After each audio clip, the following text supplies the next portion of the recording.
বন্ধুরা দেখেন কত সুন্দর, এই দেখেন কয়টা আপেল এখানে পড়ে আছে।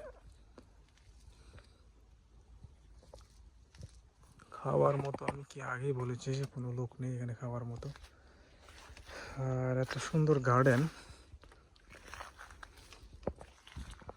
এটাতে একটা ডালের মতো দেখেন তিনটা আপেল ধরা আছে, 1 2 3, কিন্তু তিনটা কিন্তু বিশাল বড় বড় আপেল ফাইকা আছে, একদম ফাইকা আছে। কাঁঠালের মধ্যে চেক করা যায়। এই নিচে দেখেন অনেকগুলো আপেল, এখানের মধ্যে তিনটা। আপেলগুলো অনেক বড় হয় সাধারণত। বাসা বাড়িতে যেগুলো আপেল হয়ে থাকে এত বড় হয় না, খুব কমই এত বড় আপেল পাওয়া যায়। বাট এগুলা তুলনামূলক বিশাল বড় আপেল দেখতে পাচ্ছেন। আমি যদি এই আপেলটা দেখতে পাচ্ছেন যে এত বড় আপেল, ডালপালা দেখা যাচ্ছে না, দেখতে পাচ্ছেন এত বড়। এদিকে আর নিচে তো অভাব নাই, আপেল ফইরা আছে।